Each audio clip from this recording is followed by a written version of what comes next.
Hey guys, tonight we're diving into the story of how a simple rock became the secret weapon that saved humanity. Picture this. You're a hunter-gatherer 10,000 years ago, skinning a mammoth under a sky so starry it looks like someone spilled salt across the void. Your stomach growls you've got meat for days, but it'll rot by sunrise. Then you stumble on a dried-up lake bed, its crust glittering with white crystals. You rub a pinch on the meat. Days later, it's still edible. Boom, you've just invented the world's first pantry. But here's the kicker. If you tried to survive a week in that era, you'd probably die of dehydration before you even smelled salt. No electrolyte balance. Game over. So before you get too cozy on your couch, take a second to like this video and subscribe. But only if you're into stories where rocks outlive empires. Drop a comment with where you're watching from and the time. I'll bet half of you are snacking on salted chips right now. Now, dim your lights, crank up that fan for some ambient white noise, and let's rewind to a time when salt wasn't just a seasoning. It was the difference between life and a very stinky death. Our story starts in the Levant, where early humans stumbled onto salt's magic by accident. They'd drag carcasses to salt-rich soil, noticing the meat stayed fresh for weeks. Soon, they were rubbing salt into hides, preserving food for lean seasons. And here's the weird part, using it to mummify their dead. Archaeologists found a 9,000-year-old burial site in Jordan where bodies were packed in salt, skin leathery, but intact. Imagine your great-great-great-grandma getting the beef jerky treatment. But salt wasn't just practical, it was currency. Coastal tribes traded sun-dried salt cakes for obsidian tools, creating the first barter networks. In Anatolia, a single salt block could buy you a goat. In China, it paid soldiers' wages. And in the Sahara, caravans hauled salt slabs so heavy, camels collapsed under the weight. The stuff was literally worth its weight in gold. Now, here's the conspiracy theory. Some fringe historians argue salt caused agriculture. They say humans only settled down to farm because they needed to grow crops to trade for salt. Think about it, wheat for salt, salt for meat, meat for survival. It's the OG gig economy. Mainstream scholars roll their eyes, but hey, next time you're salting fries, remember, that's powdered civilization you're sprinkling. You walk the banks of the Nile, its muddy scent mixing with the tang of sun-baked earth.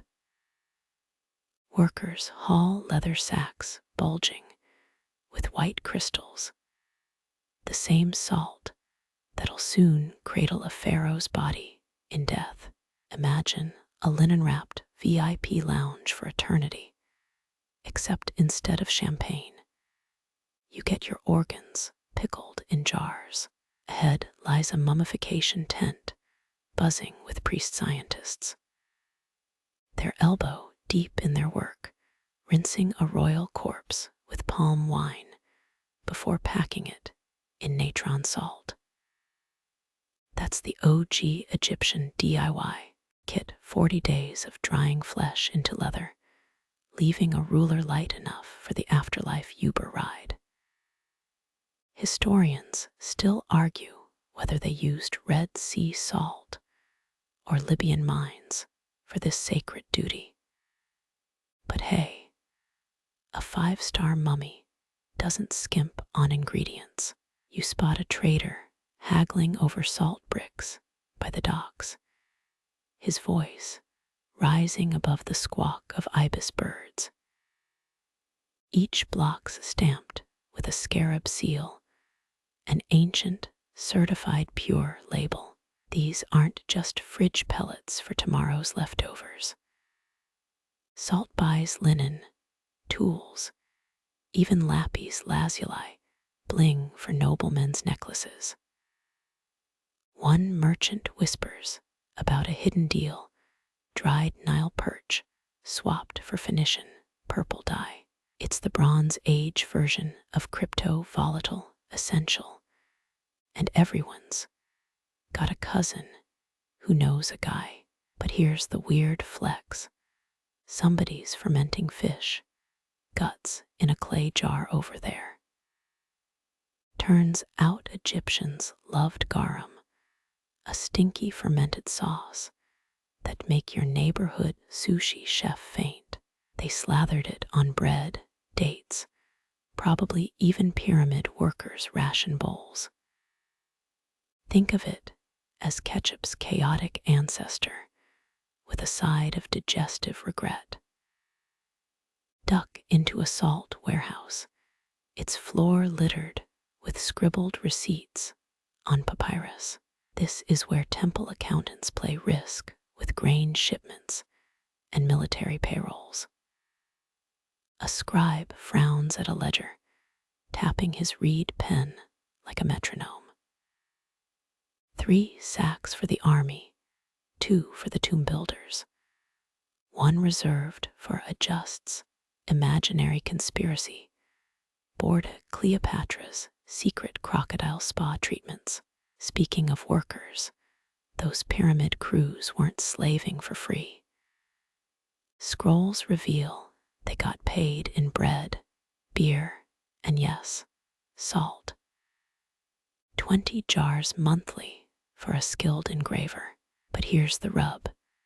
Historians still bicker whether it was a bonus or the whole paycheck. Imagine your boss offering a Costco-sized salt lick instead of a 401k. As dusk bleeds into orange, you glimpse a merchant ship sailing toward Crete, its hull packed with salt from Sea Oasis. Sailors joke about moonlit smuggling runs, dodging tax enforcers in reed boats. One even claims his uncle traded salt for Minoan honey, only to get stung by actual bees mid-deal. You half expect him to shout, plot twist, before swigging date wine. The night hums with the grind of millstones, crushing salt rocks into offering-grade powder. A priestess murmurs spells over a bowl of brine, invoking Toweret, the hippo goddess of childbirth. Turns out they used salt in fertility rituals too, because nothing says romance like electrolytes and wall carvings of chunky river mammals. A drunk potter leans in, breath reeking of fermented carob. You want to see real power. He points to a donkey caravan leaving Memphis. Those saddlebags hold enough salt to buy a villa or a war. Kings rise and fall on the stuff. But right now, you're just trying not to inhale his deadline unwashed tunic vibe. By sunrise, you're at a Delta marketplace. Kids chasing each other past stalls stacked with salt-cured olives and lotus flower tonic. A vendor offers you saline eye makeup, guaranteed to repel flies and minor curses. You decline, opting instead for a date cake dusted with what else? Crushed salt. It's sweet, savory, and slightly gritty, like tasting the foundation of an empire. Somewhere beyond the dunes, A nomad buries a clay jar of salt beneath an acacia tree, an emergency stash for lean times. The wind carries the clink of chisels from a quarry, where laborers sing to sync their hammer swings. Their song's rhythm matches the drip of water melting salt bricks, a liquid currency pooling in the bedrock of history, ready to be minted anew. The desert wind shifts, carrying whispers of camel bells from the east. You follow the sound across dunes that rise like bread crusts left too long in the sun. Ahead, a caravan of dust-caked traders grumbles about axle weights and donkey tantrums. Their cargo, square bricks of compressed salt, each stamped with the seal of the Han dynasty. One merchant brags his load could buy a general's loyalty or a poisoner's services, depends on the dinner guest. He smirks, adjusting his hat against the gritty breeze. You're in the 7th century BCE now, where Chinese rulers wield salt like a sword. Imperial inspectors patrol brine wells with bamboo scrolls, calculating taxes down to the last crystal. Miss your quota. Let's just say the punishment involved more creativity than a Pinterest dungeon board. A peacock-feathered official steps into a state-run salt shop, its shelves lined with lacquered jars. He's here to shut down a rogue operation, selling unbranded salt from backyard boilers. The owner protests, claiming his brine comes from dragon-inhabited springs. Historians still argue whether these secret salt sects fueled peasant uprisings or just really annoyed tax collectors. Either way, stash some chili oil, because this bureaucratic showdown needs popcorn. Over at the Great Wall's construction site, laborers slurp millet porridge, sprinkled with government-issue salt. Their foreman barks about Mongol hordes while shoveling a suspiciously sparkly mineral into his pocket. Turns out workers skimmed salt, dust from brick mortar, trading it for black market silk underwear. You overhear an engineer mutter, "Walls stop armies, not gossip." Now picture a river choked with bamboo rafts. Salt smugglers float hollowed logs, stuffed with illegal crystals, past checkpoints. One raider's trained cormorant birds dive for contraband sunk in reed baskets. It's the original submarine heist, complete with feathery accomplices. Here's the quirky kicker.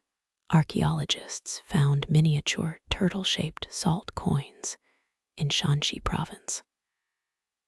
Scholars are divided.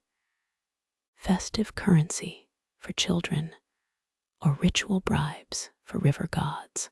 Either way, imagine explaining that to a tax auditor. In a Xi'an marketplace, merchants trade salt bricks for Persian turquoise, their haggling soundtracked by clinking abacus beads. A spice seller offers dragon's breath, salt, allegedly mined from volcano rims. You decline, still traumatized by Egypt's fermented fish gut phase. Down a shadowy alley, a philosopher debates salt's ethics with a legalist scholar. Control the salt, control the people's flavor, snaps the legalist, thumping a bamboo scroll. The philosopher counters with a parable about seashells and humility. Their argument lasts 3 wine jars, ending with both men snoring under a cart of salted plums. War drums echo from a nearby garrison. Cavalrymen pack saddlebags with salt-preserved duck eggs and dried persimmons, rations for campaigns against rival kingdoms. A young recruit complains his rations lack chili paste. His sergeant growls. Victory's flavor is sacrifice. Then pockets the kids' sesame cakes. By a murky salt pond, workers chant as they haul buckets of brine.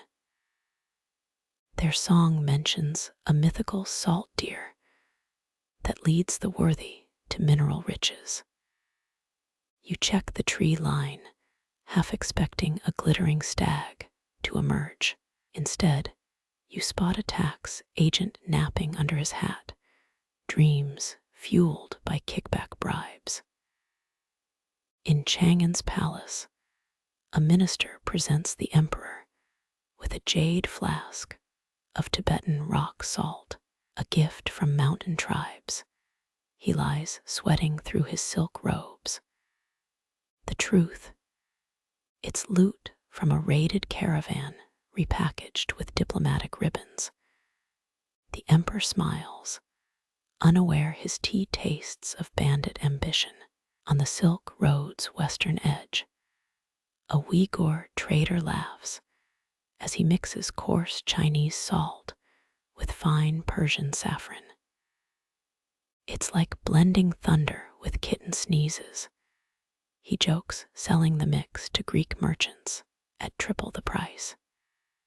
His secret, tell buyers it cures baldness and timidness.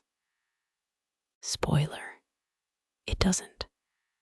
You hitch a ride with a mail courier, his saddlebags stuffed with salt tax reports, and a love letter to a garrison commander's wife.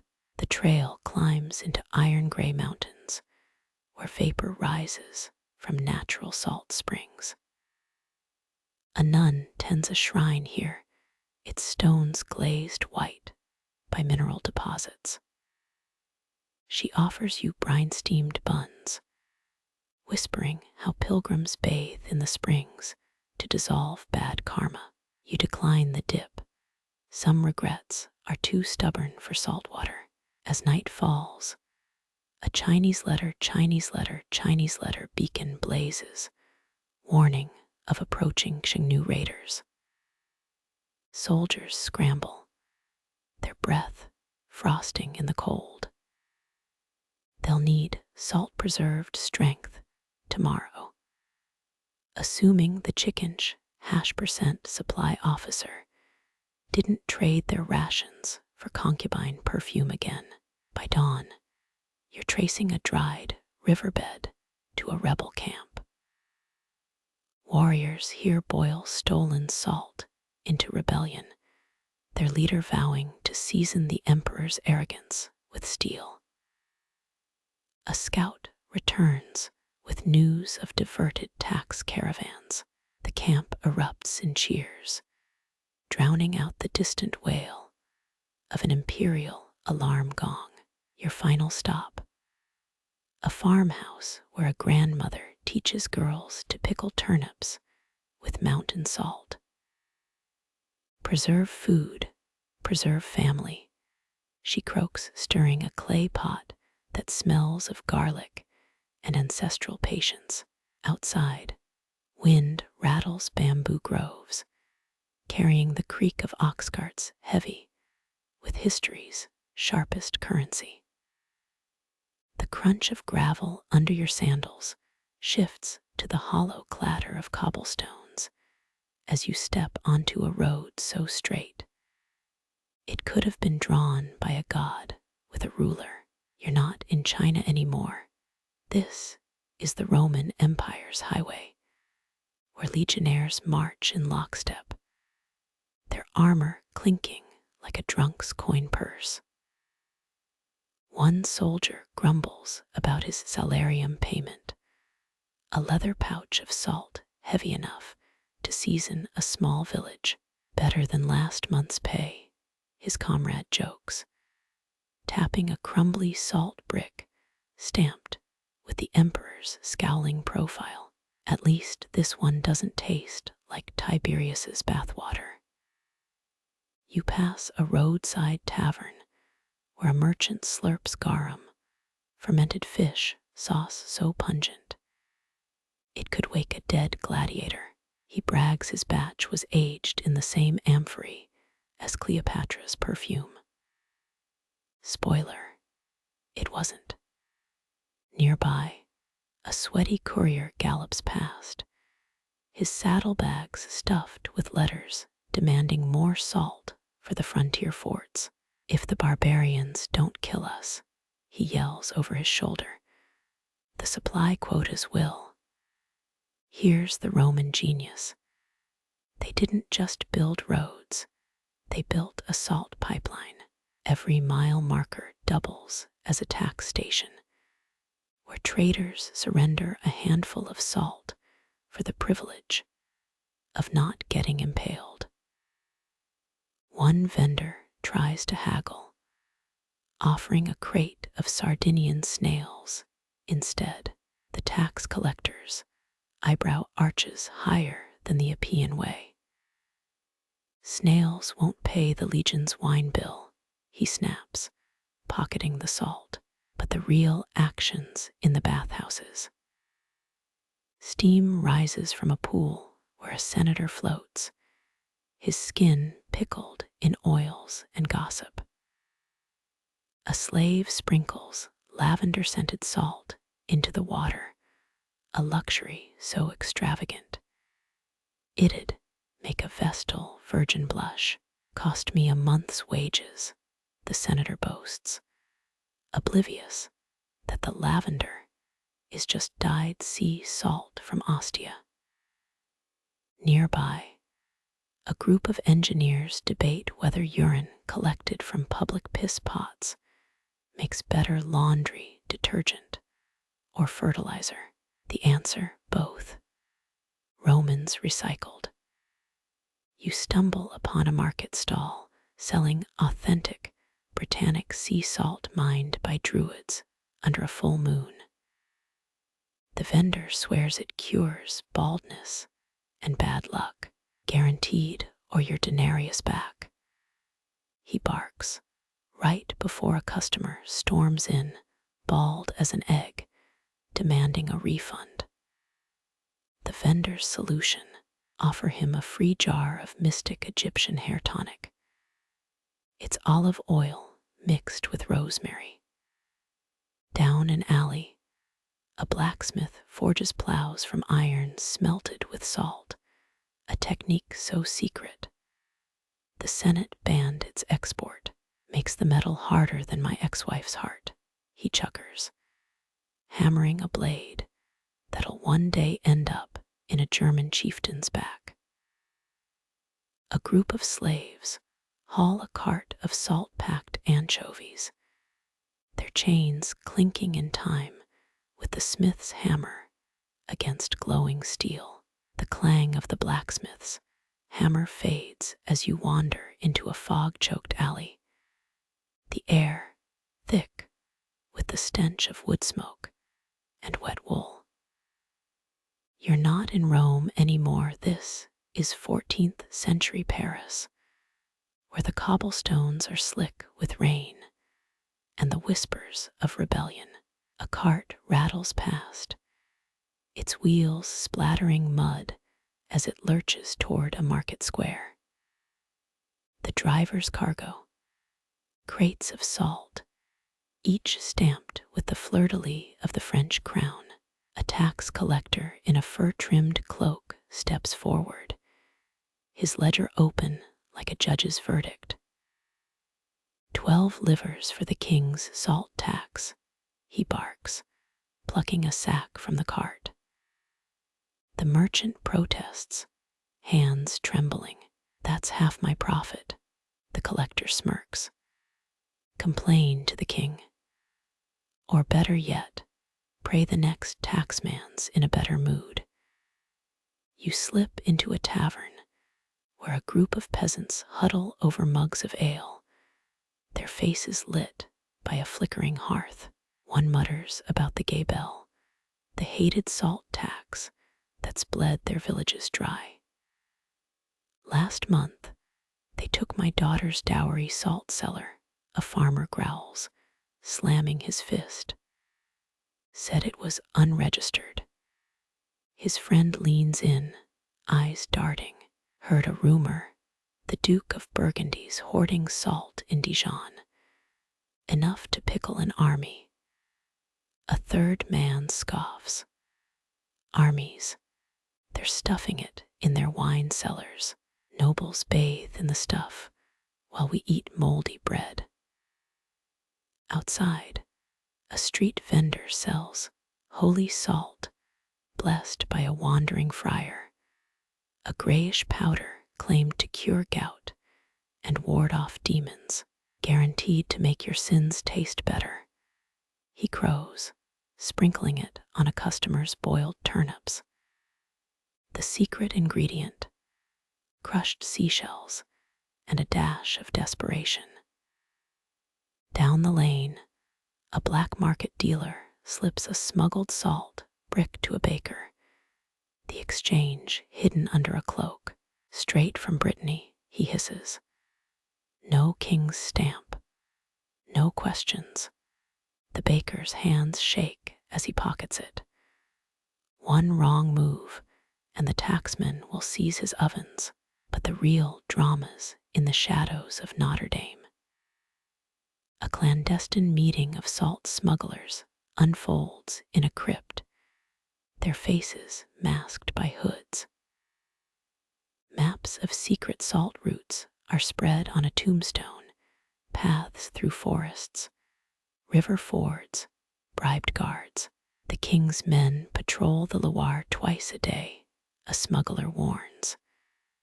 We move at midnight, and if we're caught, he draws a finger across his throat. Another laughs, pulling a flask from his cloak. To the faux sauniers, he toasts, may our salt be light, and the hangman's noose loose. You stumble into a cellar where an alchemist stirs a cauldron of brine, muttering incantations.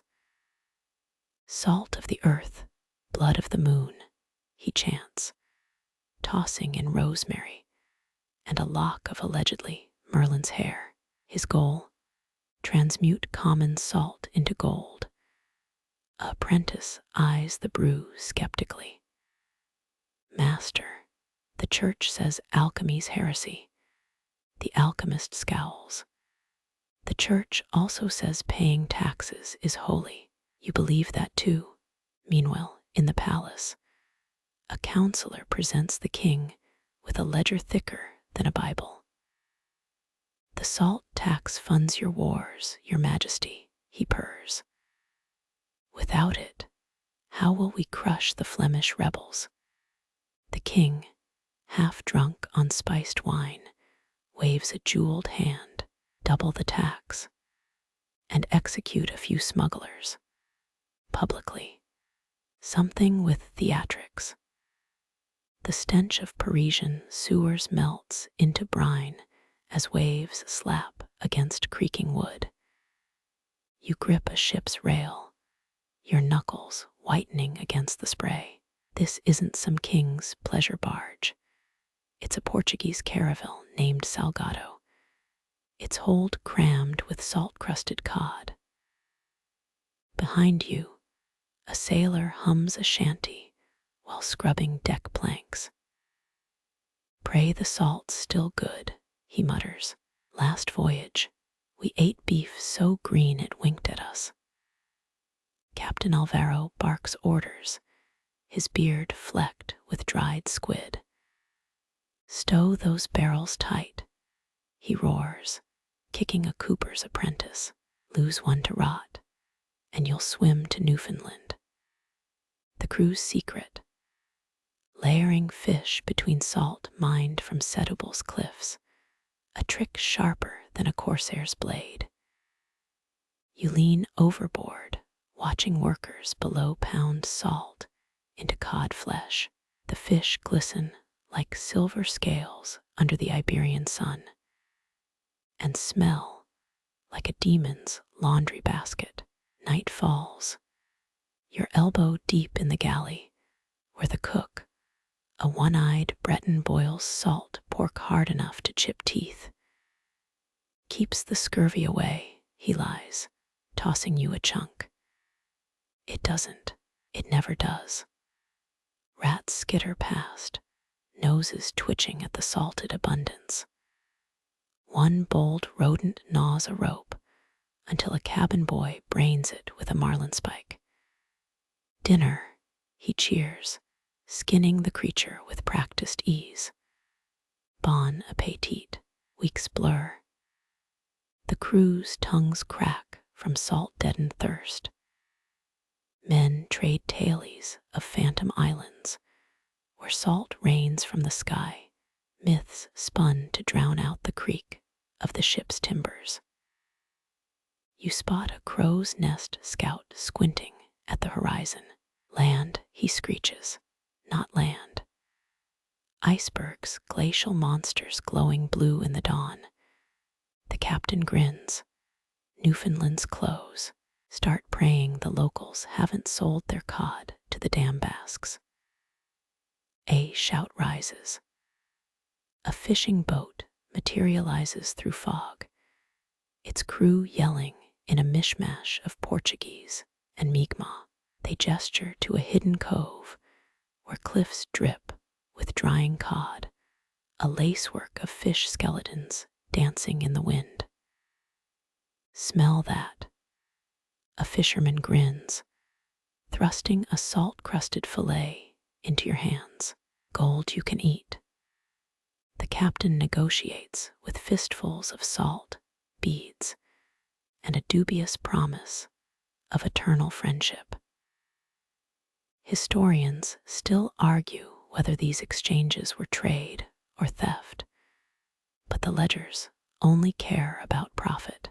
Back on board, the cook roasts a cod head over a flame. Best part, he insists, sucking gelatin from an eyeball. You nibble reluctantly until a storm hits. Waves vault the deck, washing a crewman overboard, his last scream swallowed by the Atlantic. Salt stings your eyes as men lash themselves to masts. The captain clutches a crucifix and a pouch of salt, shouting psalms to drowned saints. Dawn breaks calm. You survive. The ship doesn't, not entirely. Half the salt reserves dissolved into the sea, and the remaining cod reek like a plague victim's last breath. We'll sell it to the English, the captain decides. Their tongues are too bland to notice. In Lisbon's harbor, merchants swarm the docks. A Flemish buyer prods the fish. Still wriggling, he sneers, but his coin clinks all the same. You wander into a tavern, where a drunk navigator whispers secrets. Heard of Ilha do Sal, he slurs. Island made entirely of salt. Walk 10 steps, your boots dissolve. Pirates use it to melt rival crews, poof gone by sunrise. Spoiler, it's Cape Verde. The salt's real, the boot melting. Less so. As night falls, you glimpse a shadowy figure bribing a customs officer with a salt-cured ham. The officer pockets it, then finds him for undersized pork. Across the square, a street vendor hawks Viking salt, allegedly mined from Thor's sweat-stained armor. Cures baldness and cowardice, he insists. No takers. You drift into a counting house where clerks squint over ledgers. Numbers scroll like waves. Tonnage, taxes, losses. A merchant smirks, tapping a map of the Atlantic. The codfathers of Porto own this now, he brags. No hook or net moves without their say-so. He pauses, tossing you a salt crystal. Next time, try the Morocco route. Sunni traders pay in gold, and their salt doesn't taste like Basque tears. The church bells toll, a funeral procession marches past, a salt smuggler's coffin draped in fishing nets. Died free, the priest intones, sprinkling Himalayan pink salt on the grave. Locals swear it glows at midnight. It doesn't. You pocket a stolen cod chip and vanish into the crowd, the taste of salt, and sea blood lingering on your lips. Somewhere, a ship's bell rings. You crouch in a smoke-choked laboratory, the acrid sting of sulfur clawing at your throat. Flickering candlelight reveals an alchemist hunched over clay pots, grinding charcoal into a black dust that clings to his sleeve like cursed glitter. His quest isn't gold or eternal life, but something far deadlier. Mix saltpeter with sulfur and charcoal, he mutters, a recipe scribbled in margins of forbidden texts. One spark ignites the powder, and humanity's relationship with salt twists into something new. Forget preserving meat or seasoning stews. This is what happens when saltpeter gets angry. Your boots crunch through a 13th century Chinese battlefield crater, bowl-shaped scars in mud, where the first fire lances spat flames. Soldiers called them flying fire, because watching your enemies' eyebrows vaporize tends to inspire nicknames. Saltpeter, that crusty white residue scraped from latrine walls and manure piles, became the heartbeat of empires. Historians still argue whether Genghis Khan's conquests succeeded through horsemanship, or the Mongol habit of tossing gunpowder-filled bamboo tubes into enemy camps. Imagine being outsourced by porta-potty ingredients. You recoil as a European alchemist tests thunder powder in his cellar, blowing the door off its hinges and alarming several nuns next door. By the 1350s, cannons reshape sieges, castle walls crumbling under cannonballs the size of drunk oxen. Saltpeter plantations sprout like cursed gardens, workers leaching nitrates from soil soaked in urine and dung. In Sweden, teenagers earned beer money by pissing into communal barrels. Turns out pyrotechnics specialist was the worst summer job of the Renaissance.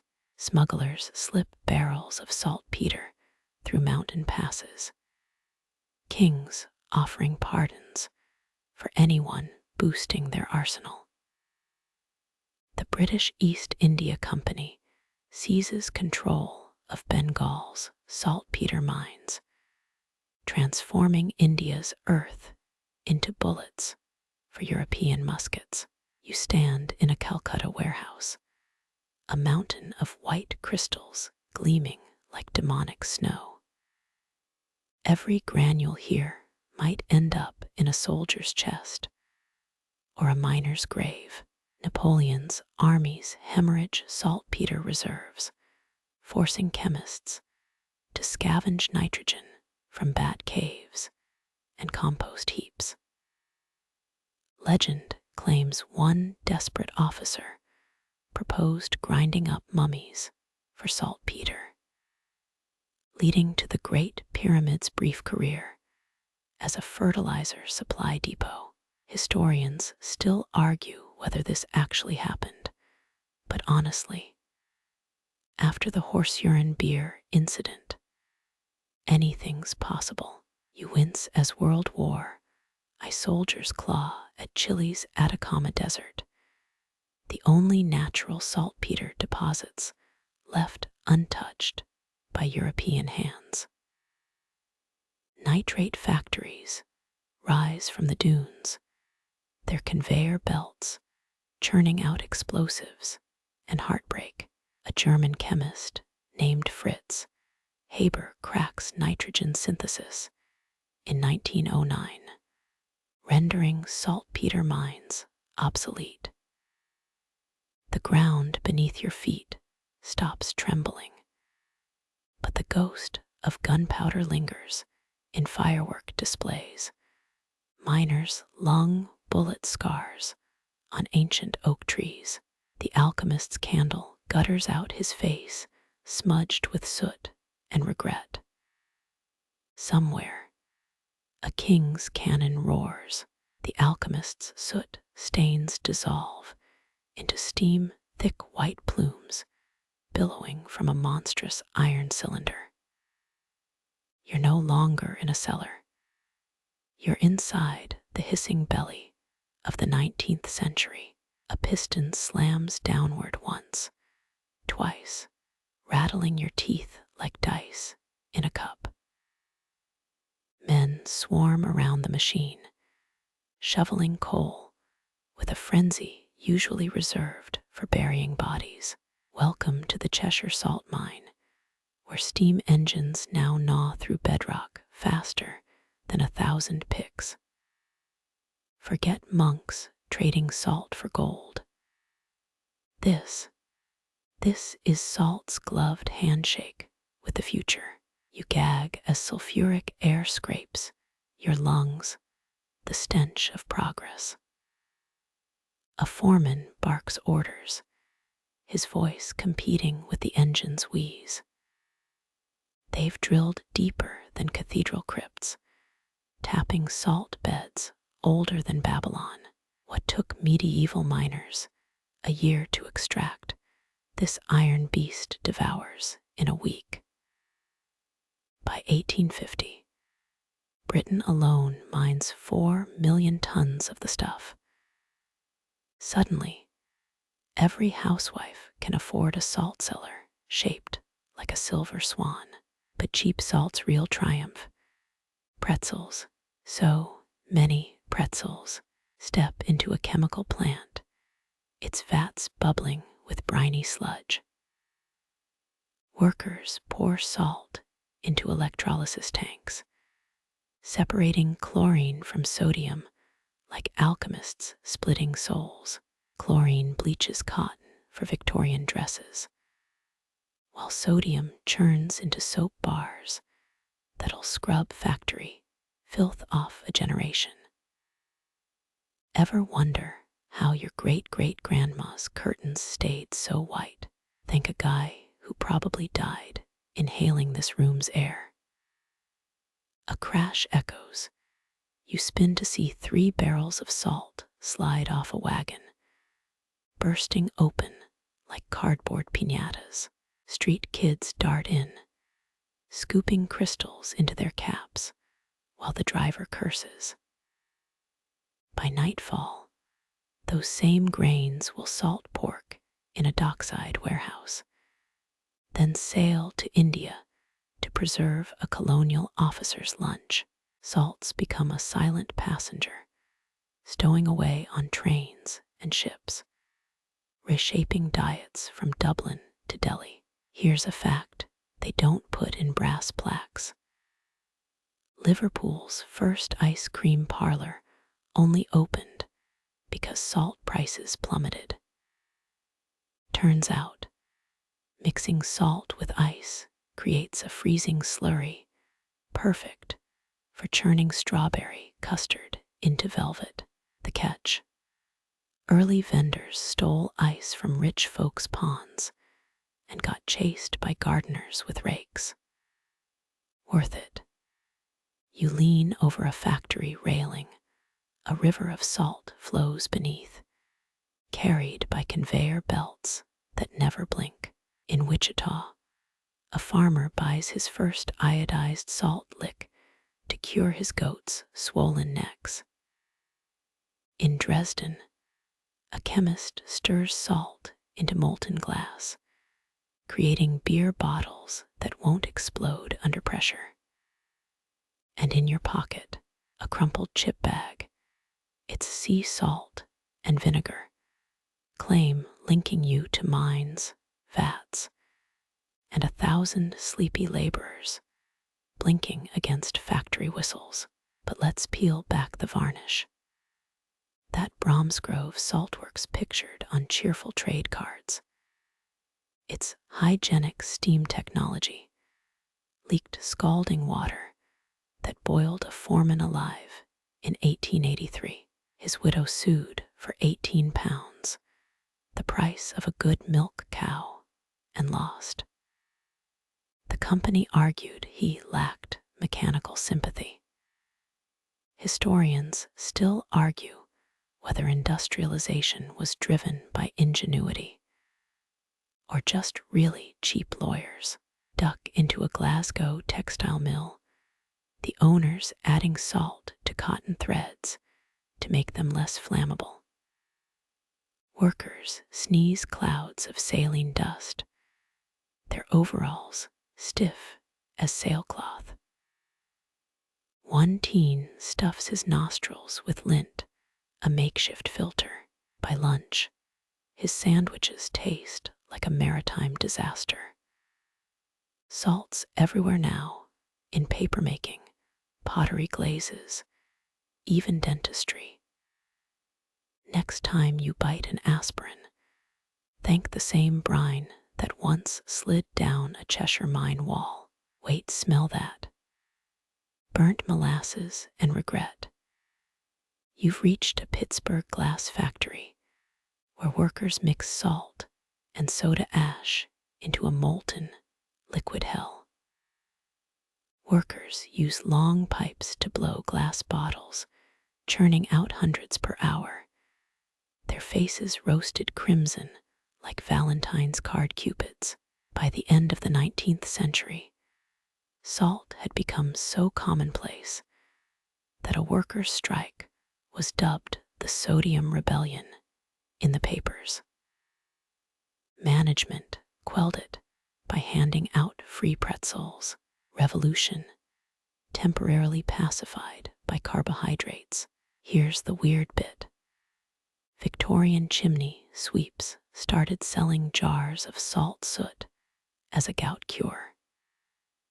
They'd scrape sodium, deposits from factory flues, the same ones turning sparrows ashy gray, and peddle the powder to rich hypochondriacs.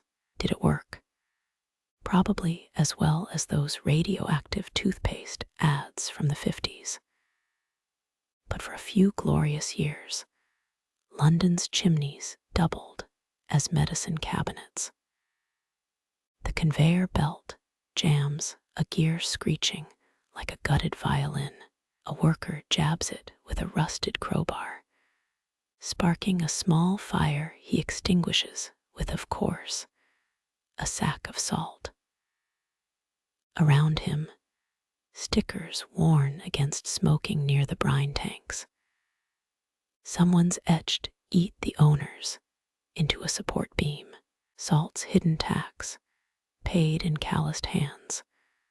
Lungs lined with what feels like crushed porcelain. But hey, at least, the explosions are down 60%. Night falls on the mine.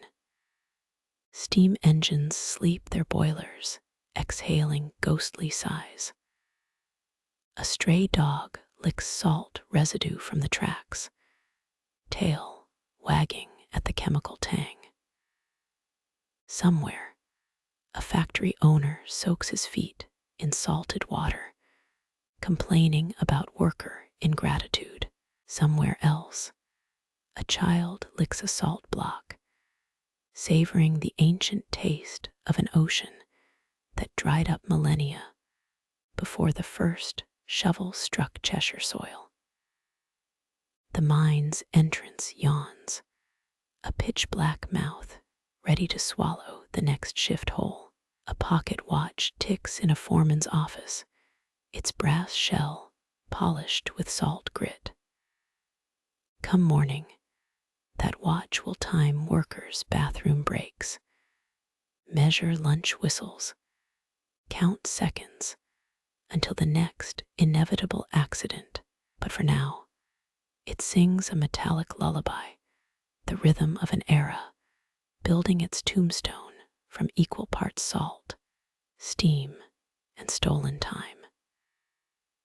The humid Caribbean air clings to your skin like a second layer as you stumble onto the sun-bleached shores of Turks and Caicos.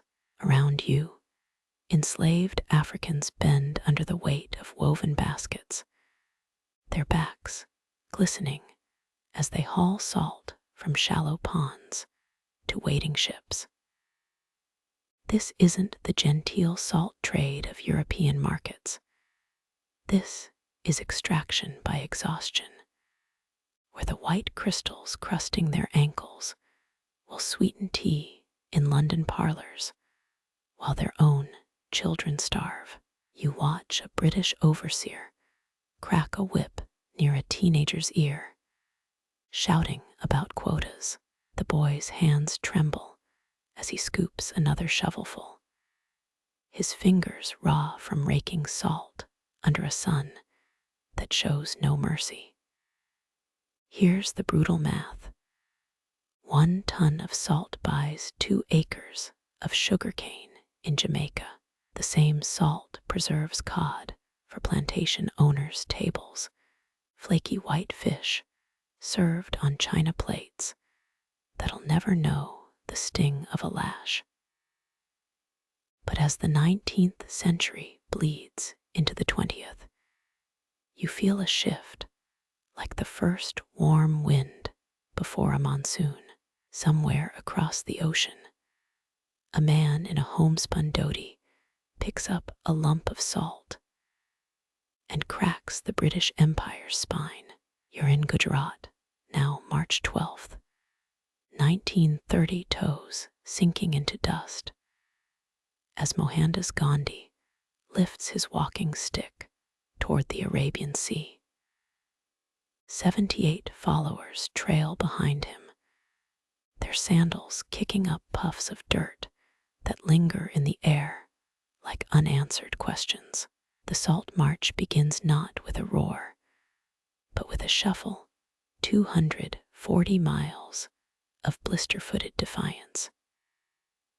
Villagers line the route, offering palm fronds and spoiled rice saved from tax collectors' sacks.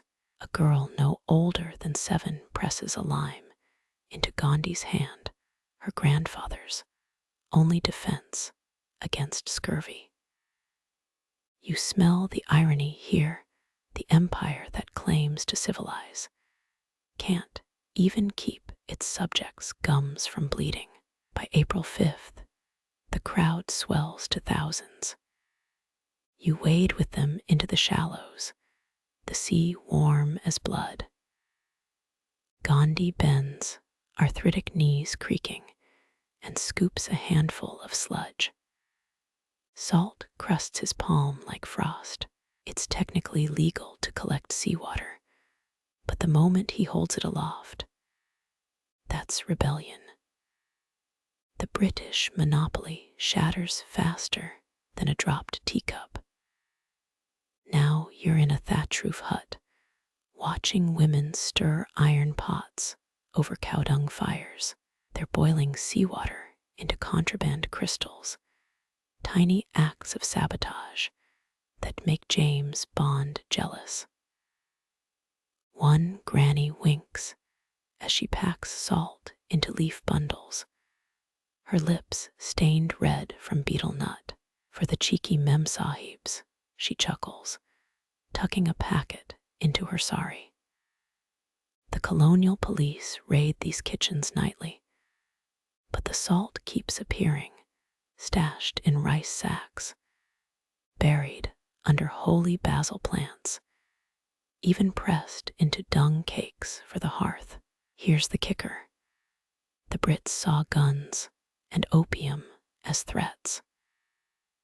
Nobody expected a seasoning to topple an empire.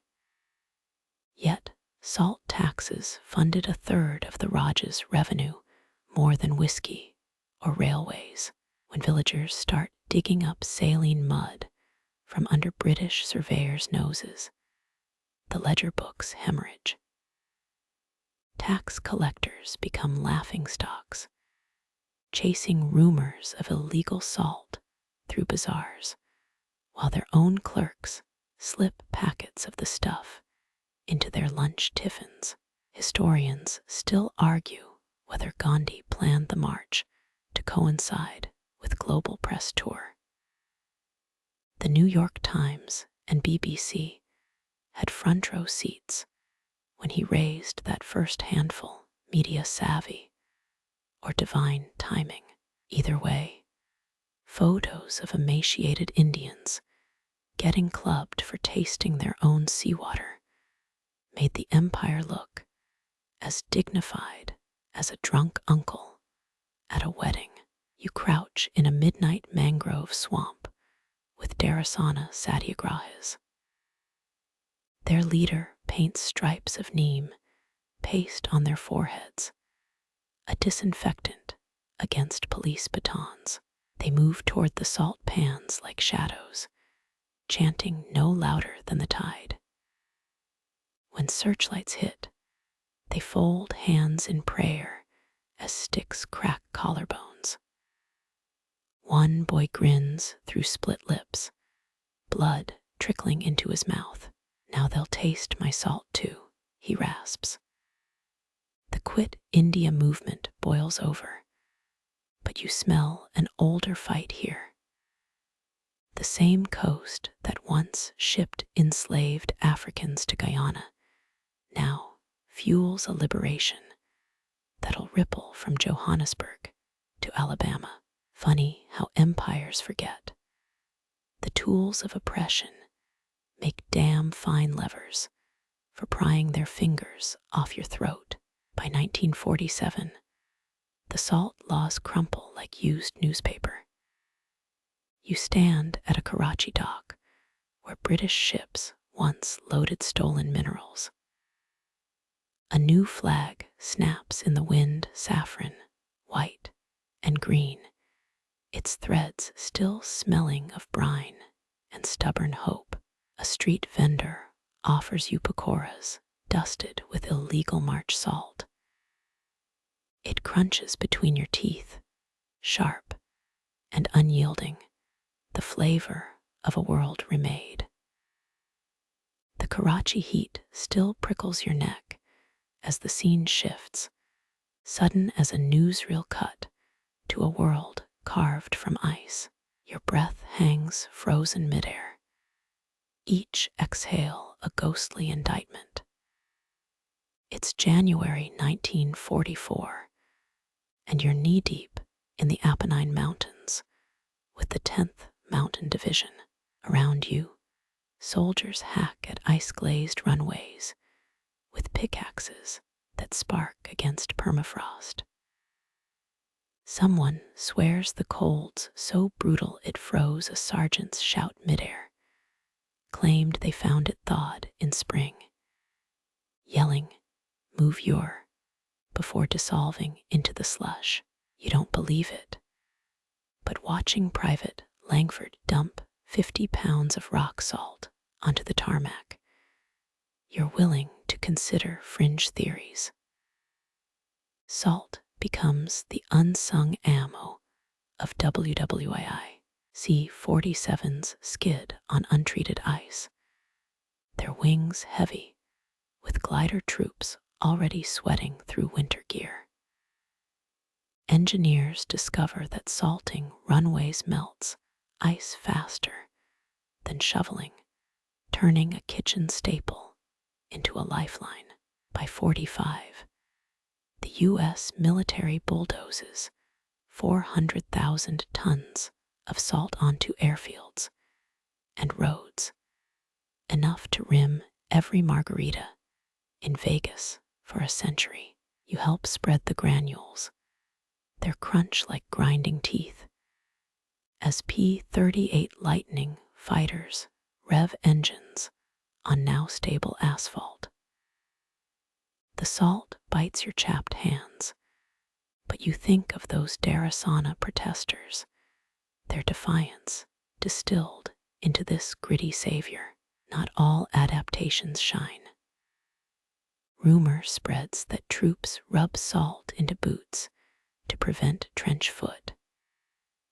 You witness Corporal O'Reilly trying it, howling through blizzards as crystals chew his toes raw. Saw it in a dime novel. He barks, hopping on one foot. By dawn, he's trading rations for extra socks, war's eternal lesson in quick fixes. Shift perspective. A truck bed in present-day Buffalo, New York. You're wedged between salt sacks taller than sumo wrestlers. The highway, hissing under a storm named Hades hangnail.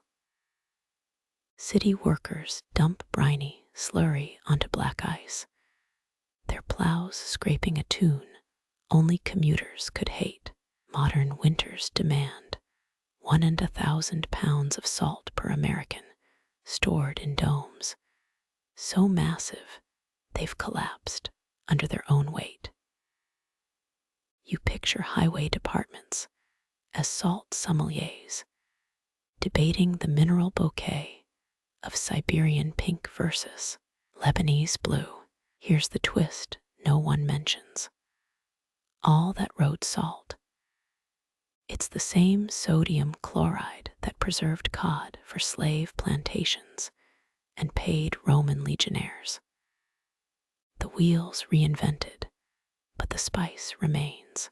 Watch a snowplow driver flick a cigarette onto a salted street. It sizzles like bacon, vaporizing into the zeitgeist. Historians still argue whether Operation Salt Mine, Churchill's push for Arctic air bases, shortened the war or just repackaged frostbite, but you feel the legacy in your teeth when a Vermont farmer lobs salt-laced hay onto her fields, lips chapped from kissing progress.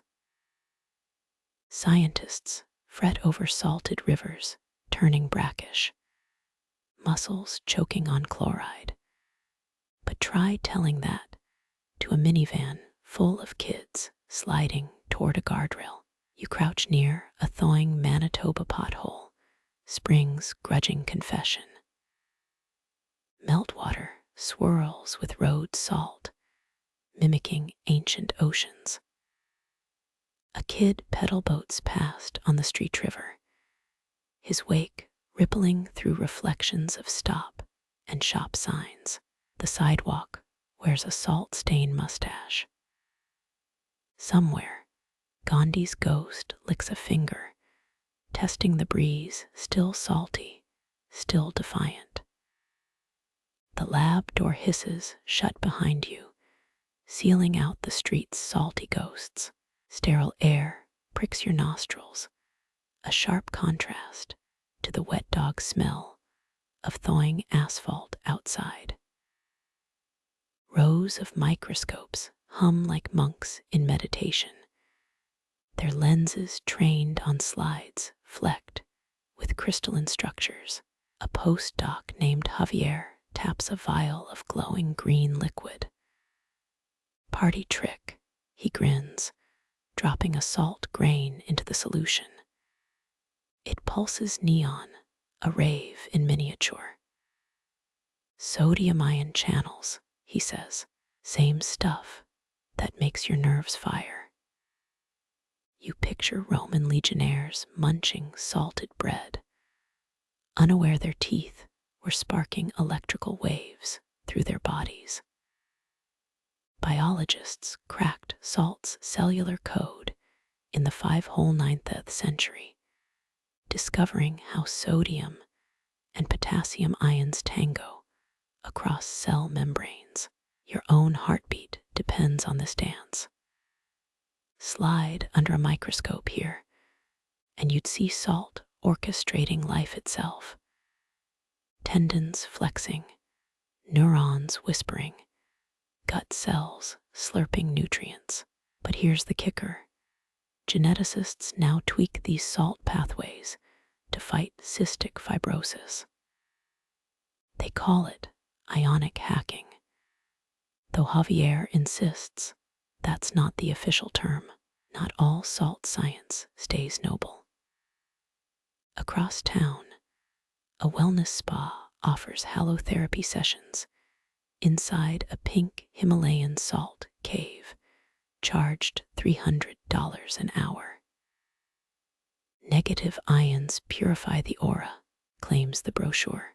You sit on a salt block, licking your lips. It tastes like despair and margaritas. A woman next to you inhales deeply. I can feel my sinuses not existing anymore, she rasps. The owner swears celebrities meditate here, but the only thing crystallizing is your skepticism. Back at the lab, engineers brainstorm eco-friendly dacers. You sample options like a grim sommelier. Beet juice blend earthy with a hint of compost. Cheese brine, Wisconsin cheddar exhaust. And a sticky molasses mix that could double as pancake syrup. Cities now spray this goo on icy roads, cutting salt use by half. Critics say it attracts rats. Proponents smirk. Rats don't crash suburbs. Historians still argue whether 19th century salt tariffs delayed the discovery of electrolytes. Could have been brilliance needs seasoning. But you're knee-deep in modern dilemmas. Grab a thermal vest. We're diving into Michigan's Silver Lake, where road salt runoff turned the water brackish. Zebra mussels cling to pier pilings, their shells pockmarked from chloride burns. A biologist scoops sludge into a jar. It's like the lake's bleeding rust, she mutters. Yet 5 miles upstream, a town council debates buying more salt trucks. Safety now or fish later. Choose your poison. The weirdest twist. NASA cares.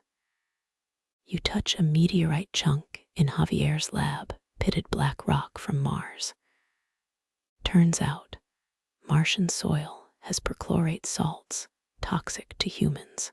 But, he whispers, some extremophile microbes eat that crap for breakfast. Biotech firms now patent salt-loving bacteria, hoping to terraform planets. You imagine future colonists sprinkling Martian earth like kosher salt home. Far from home, your phone buzzes with a TikTok trend. Teens gargling salt water for vocal clarity. They'll regret it when their uvulas stage a revolt. But in the quiet of the lab, salt keeps revealing secrets. A fridge holds desiccated tardigrades, microanimals that resurrect after decades in salt-induced hibernation. They're basically Pokémon, Javier laughs. Science fiction. Maybe. But so was preserving mummies, until it wasn't. Night falls. You exit past dumpsters filled with failed experiments, a graveyard of salted hopes. The street glitters under lead lights, dacer patches glowing like radioactive lichen. A snowplow rumbles by, scattering brine that'll seep into groundwater. Then aquifers, then your great-great-grandkids tap water. The wheel turns.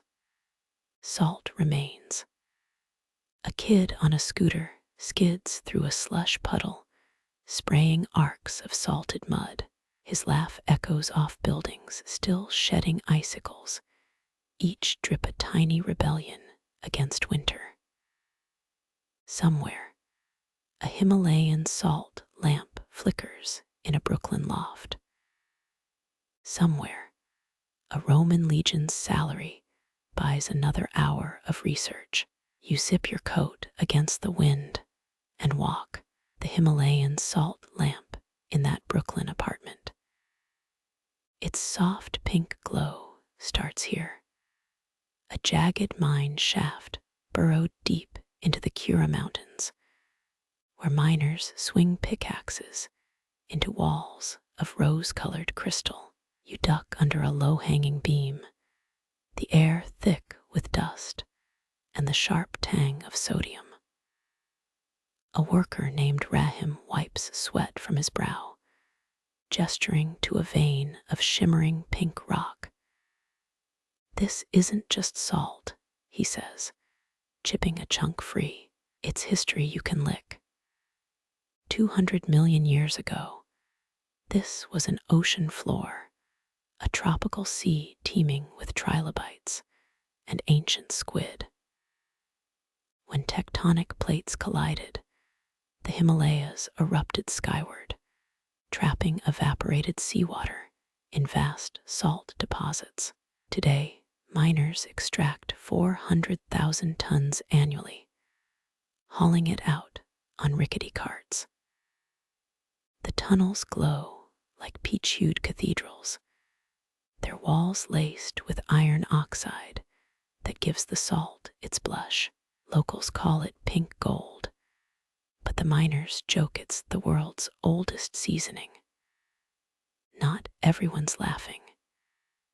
In Islamabad, a wellness guru sells Himalayan salt therapy sessions, claiming it cures asthma and toxic energy.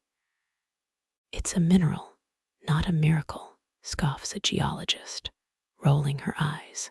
Yet the myths persist. Himalayan salt lamps purify air they don't, balance pH levels nope, and ward off Wi-Fi radiation. Absurd. At a luxury spa in Dubai, a client pays $1,200 to sit in a salt-lined sauna. "I feel lighter," she sighs, sipping chlorophyll water. The only thing detoxing is her bank account. Meanwhile, historians spar over ancient trade routes. Did Alexander the Great's troops carry Himalayan salt to Greece? A 4th century Persian text mentions pink rock salt from the high mountains, but carbon dating of artifacts remains inconclusive. "It's the Kardashian of minerals," laughs an archaeologist. Famous for being famous. The air in the Great Salt Lake stings your nostrils with a briny punch as you squint across its shimmering expanse. What's left of it, anyway? Once a sprawling inland sea, Utah's famous lake has shrunk to a third of its 1980s size, leaving behind a cracked shoreline that looks like a dried-up bathtub ring. A lone pelican glides overhead, its shadow skimming the water's surface, a surface so salty you could float on it like a cork. "It's nature's version of a lazy river," jokes a local guide, tossing a handful of water into the air. The droplets hang for a moment, glinting in the sun, before splashing back into water so dense with minerals it feels like swimming in soup. This wasn't always an ecological cautionary tale. Back in 1847, when Mormon settlers first arrived, they called the lake a liquid desert miracle. They boiled its water for salt to preserve meat and barter with pioneers heading west. By the 1850s, salt harvesters raked the lake's crust into mounds that gleamed like snowdrifts, shipping it as far as San Francisco.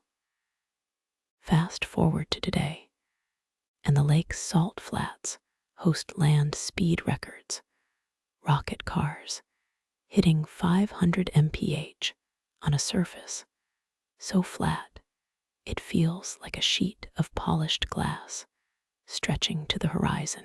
The rocket car's ghostly echo fades as you step into a lab where white-coated scientists peer at screens, their faces lit by the glow of molecular models. One holds a Petri dish filled with what looks like snowflakes, except these are salt crystals engineered to taste twice as salty with half the sodium. Think of it as salt's greatest magic trick, a researcher says, tapping a graph showing a 40% drop in hypertension risk for lab mice.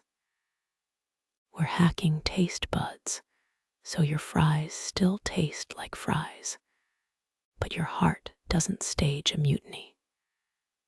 Across the room, a machine hums, 3D printing salt crystals into fractal patterns so intricate they could double as jewelry.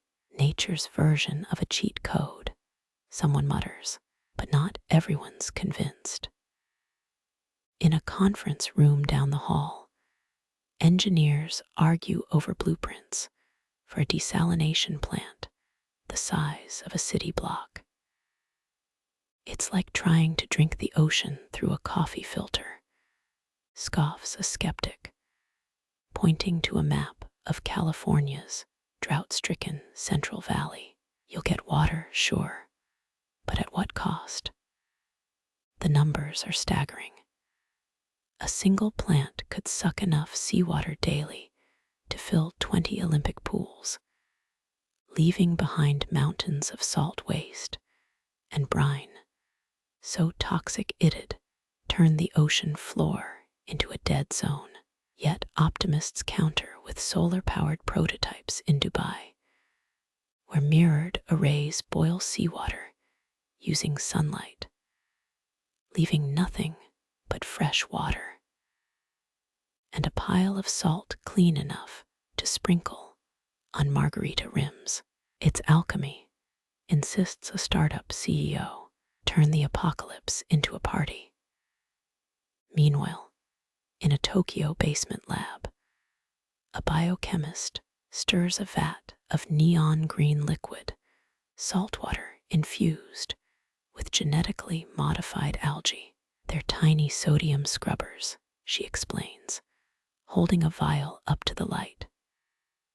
Suck up salt, spit out oxygen. Future of terraforming. Her team dreams of Mars colonies where these microbes could detoxify Martian soil, turning salt-laden dust into breathable air and fertile ground. Feel the salt grains beneath your fingers now, not as currency, not as gunpowder, but as quiet witness. For 10,000 years, it shaped kingdoms and toppled empires, preserved life and sparked revolutions. And still, it returns to your palm. Simple, essential. Picture those ancient lake beds under star-scattered skies. The first hunter pressing crystals into mammoth flesh. Think of the caravans groaning across deserts, the miners singing in halogen-lit tunnels, the defiant handful raised at Dandy Beach. Salt flowed through veins of history, like blood, through a body pulsing, vital, unstoppable. And here you are breathing in the stillness. The frantic scramble for brine and power fades to a whisper. The war's over its weight, the taxes levied, the borders drawn, they soften like salt, dissolving in warm water. What remains is the deep, slow truth. This humble rock held us together. It sustained cells, preserved hope, carried prayers across oceans. It was the quiet promise that tomorrow could be saved, seasoned, kept. Let the tension drain from your shoulders now. Feel the gentle weight of centuries settling, like salt crystals sinking to the bottom of a still glass. No more clashing swords or cracking whips, just the enduring pulse, the taste of the sea on your lips, the memory of starlight on a dried-up shore. Rest easy. The world turned on this tiny marvel, and you are part of its story. Drift now, carried on a current as ancient as the first ocean, as patient as salt itself. Let every breath grow softer, slower, until all that's left is gratitude and the quiet, endless dissolve